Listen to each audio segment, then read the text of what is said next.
ఆయన రాకడ సూచనలు నెరవేర్చబడతా ఉన్నాయి. ఇంకా నువ్వు యేసును గుర్తించకపోతే ఎట్లా సంగమా? ఇంకా నువ్వు యేసును గుర్తించకపోతే ఎట్లా? నువ్వు ఎంత మోసపోతావు నీకు అర్థం కావట్లేదు, ఎంత భ్రమలో ఉన్న బతుకుతున్నా అర్థం కావట్లేదు, ఎంత మాయలు ఉండిపోతున్నా అర్థం కావట్లేదు. సైతనగాడి మాయలు ఉండిపోతున్నావు. సైతనగాడి మాయ ఏంటి తెలుసా? చూడండి ఒకసారి కొరింథీ పత్రిక, కొరింథీ 2వ పత్రిక 11వ అధ్యాయం 2-3 వచనాలు చదవండి. వాడి ప్రయోగాలు ఏంటో అక్కడ చెప్పబడుతున్నాయి.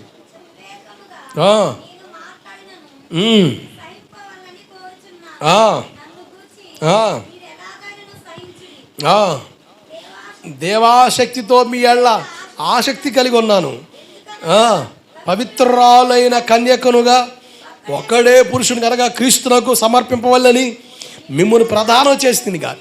సర్పము తన కుయుక్తి చేత హవ్వను మోసపరిచినట్లు మీ మనసులను చెరపబడి క్రీస్తు ఎడలనున్న సరళత నుండి పవిత్రత నుండి ఎట్లైనా తొలగిపోవునేమని భయపడుచున్నాను. మా భయం అది, మా బాధ అది, మా బోధ అది. కొంచెం సహించాలి. పౌలు అపోస్తలుడు అంటే కొన్నిసార్లు నేను అడుగుతాను, మీరు సహించాలి. ఎందుకంటే కొన్ని మాటలు మింగులు పడవు. అదంతా కూడా మనుషుల పద్ధతి, మానవ పద్ధతి. కానీ దేవుని పద్ధతి ఉంది బైబిల్లో. మానవ పద్ధతి ప్రకారం నడిచిన ఎఫ్రాయిము నష్టపోయాడు, శపితంగా మారిపోయాడు మానవ పద్ధతిని బట్టి.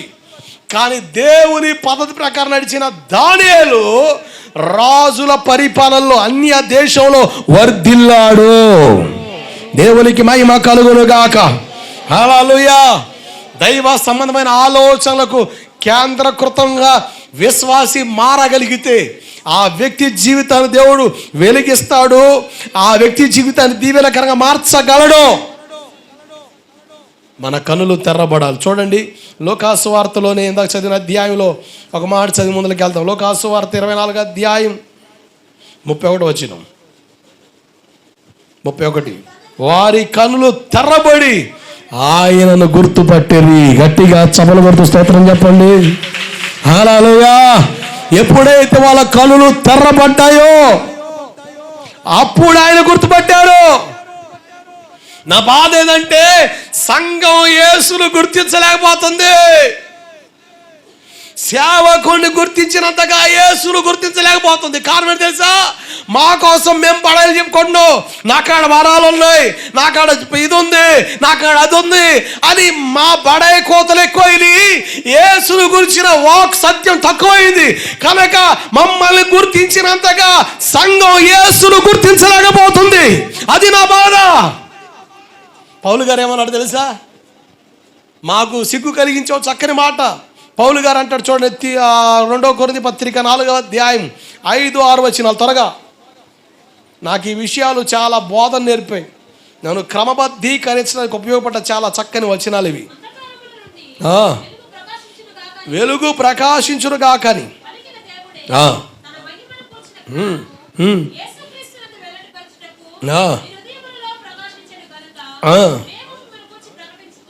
మేము మమ్మను గురించి ప్రకటించుకోవటం లేదు కానీ. అంటే అర్థం ఏంటి? మాకోసం ప్రకటన ఏంది? దైవజనుడు చార్లెస్ ఫిన్నీ కృపా వరములు కలిగిన దైవజనుడు. దైవజనుడు ప్రార్థన చేయగా కుంటోలు లేచి నడిచారు. దైవజనుడు ప్రార్థన చేయగా దయ్యాలు పారిపోతున్నాయి. దైవజనుడు ప్రార్థించగా అద్భుతాలు, video clips, sound effects, variations, dominations. కానీ పౌలు అన్నారు మా కోసమే ప్రకటించుకోవట్లేదు కానీ క్రీస్తు యేసును గురించి, ఆయన ప్రభువనియు మమ్మను గురించి ఒకవేళ చెప్పుకుంటే యేసు నిమిత్తం మేము మీ పరిచారకులమని ప్రకటిస్తున్నాము. కొట్టుగట్టిగా హల్లెలూయా. మేము మీ పరిచారకులం. మేము మీకు పరిచర్య చేసేవాళ్ళం. ఏ పరిచర్య? వాక్య పరిచర్య. దేవుని వాక్యాన్ని మీకు అందించేవాళ్ళం, మీకు పరిచర్య చేసేవాళ్ళం. ఇప్పుడు నేనేం చేస్తున్నా? మీకు పరిచర్య చేస్తున్నా. నేను మీకు భోజనం పెడుతున్నా, ఆహారం పెడుతున్నా. శ్రేష్టమైన ఆహారం మీరు భుజించి ఆరోగ్యవంతులుగా మారాలని. ఆరోగ్యకరమైన బోధ, ఆరోగ్యకరమైన బోధ అంటే అనారోగ్యాన్ని కలిగించే బోధలు కూడా ఉన్నాయి. కల్పిత కథలు, కల్పిత మాటలు, కల్పిత ఆలోచనలు. ఇది ఆరోగ్యం కాదు, అనారోగ్యం. ఫాస్ట్ ఫుడ్ తింటే ఫాస్ట్గానే రోగాలు వస్తాయి. ఆరోగ్యకరమైన ఆహారం భుజించడం వల్ల ఆరోగ్యం. అనారోగ్యాలు కలిగించే ఆహారాలకు అలవాటు పడ్డ ఈ నవనాగరికత జనాంగం ఈనాడు క్రైస్తవ్యంలో కూడా ఈరోజు ఆరోగ్యకరమైన ఆహారాన్ని కోరుకోవట్లేదు. అనారోగ్యాన్ని కలిగించే ఆహారాలు, జీర్ణం కాని ఆహారాలు కోరుకొని సమస్యలు తెచ్చుకొని దేవునికి దూరంగా ఉండిపోతున్నారు.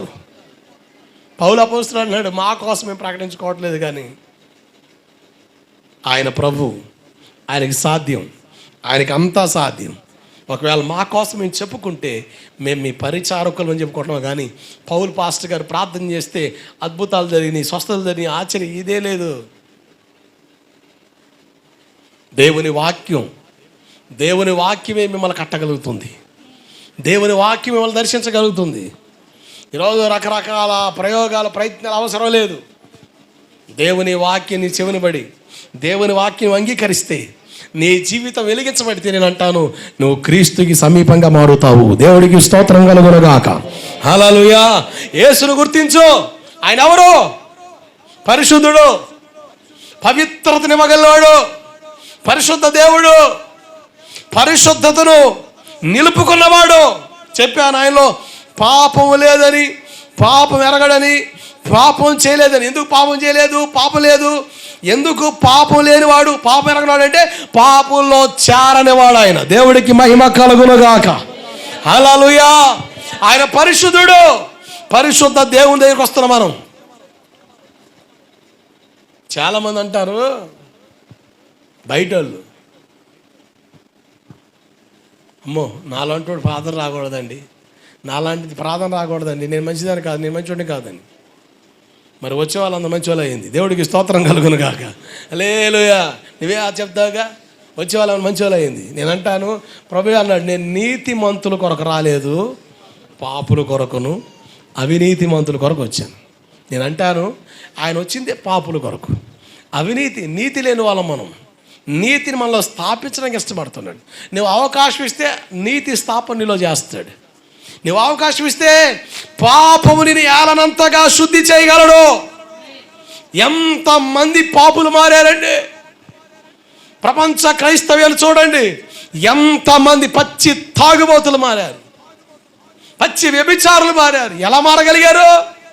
మీకులాగా కాసేపు పాదనకు వచ్చి అలా 2 మొట్టలు మాటలేని 2 మొక్కల పాదం చేసి తూతు మంత్రం ఎవరని చేస్తే వాళ్ళు ఏడిసి వచ్చేవాళ్ళేమో. వాళ్ళు వ్యక్తిగతంగా ప్రార్థనలు చేశారు, దేవునికి సమయం కేటాయించారు, కన్నీరు కార్చారు. ఒక పచ్చి తాగుబోతుడు మారి సేవ చేస్తుంటే అతను అడగండి, అన్నా నువ్వు ఎలా మారావు? అతను చెప్పే డైలాగ్ ఒకటి, నేను దేవుని తప్ప మరి దేనికి అవకాశం లేదు. ఒకప్పుడు తాగకుండా ఉండలేను, తాగపోతే అసలు నా జీవితం అంతా గందరగోళమే, నరాలు ఈక్నెస్, అసలు మామూలు షేక్ కాదు. అటువంటి దేవుడు నన్ను దర్శించాడు, నాకు ఆరోగ్యం ఇచ్చాడు, నన్ను బలపరిచాడు. ఎలా సాధ్యం ఇది? వాళ్ళు గంటలు దేవుని కాడ ఏడ్చారు. వాళ్ళు దేవుని దగ్గర ఏడ్చారు. ఆ ఏడుపు నీకుందా? ఏదో అలా వచ్చి వెళ్ళిపోతే సరిపోద్దా? గట్టిగా గంట పాదం చేయితే 2వ కోటానికి రావు నువ్వు. మరి అంత భక్తుడు మరి ఏం చెప్పాలి నీకు? అమ్మా సిగ్గు తెచ్చుకోండి, బుద్ధి రావాలి కదా. నా జీవితం ఎందుకు మారట్లేదు? ప్రార్థనకు వస్తున్న బయట నా కోసం ఏం మాట్లాడుతున్నారు? నాలో పొరపాటు లేకుండా మాట్లాడితే దేవుడికి స్తోత్రం. పొరపాటు ఉందా? దాన్ని కప్పుచ్చుకుంటే ఉపయోగం ఉంది. నేను బయటికి రావాలి కదా, నేను మారాలి కదా, ఇంకెప్పుడు నేను మారేది అన్న గమనం రావాలిగా. గ్రహింపు లేకుండా నడుస్తున్నాం మనం. పచ్చి వ్యభిచారులు మారారండి, పచ్చి దొంగలు మారారు. స్టోట్పురం పోండి, అసలు స్టోట్పురం దొంగలు మిషన్ దొంగలు ఉన్నారా? అసలు ఆ పోలీస్ చరిత్ర, నేర చరిత్ర కోడైపోతుంది. కానీ స్టోట్పురంలో దొంగలు చాలామంది మారి, ఒక దైవజనుడు స్టోట్పురం సుధాకర్ గారు పచ్చి గజ దొంగ మారాడు, సేవ చేశాడు, మహిమలోకి వెళ్ళిపోయాడు. మార్చబడి మళ్ళీ ఎప్పుడు కూడా దొంగతనం చేయలే. అసలు ఆ దొంగలకి నిలయం. స్టోట్పురం ప్రాంతాన్ని దాటుకుని వెళ్ళాలంటే గడగడలాడేవాళ్ళు జనాలు. నిలువు దోపిడి, మనుషులు మెలుగు ఉండగానే సైలెంట్ దొంగతనాలు చేసి వెళ్ళిపోయేవాళ్ళు. మనుషులు ఇంట్లో తిరుగుతుండగానే సప్పిడి లేకుండా దొంగతనాలు చేసి వెళ్ళిపోయేవాళ్ళు. అంతటి నేర చరిత్ర కలిగిన స్టోట్పురం దొంగలు దేవుడు మార్చలేదా? నువ్వు వాళ్ళకి అనిపించిన దొంగడు అయింది. సామెత ఉందిలే, ఇంట్లో దొంగను ఈశ్వరుడు పట్టుకోలేడు. దేవుడికి స్తోత్రం కలుగునగాక. నువ్వు ఇంట్లో దొంగ, నువ్వు నిన్నెవడు పట్టగలడు? జాగ్రత్త.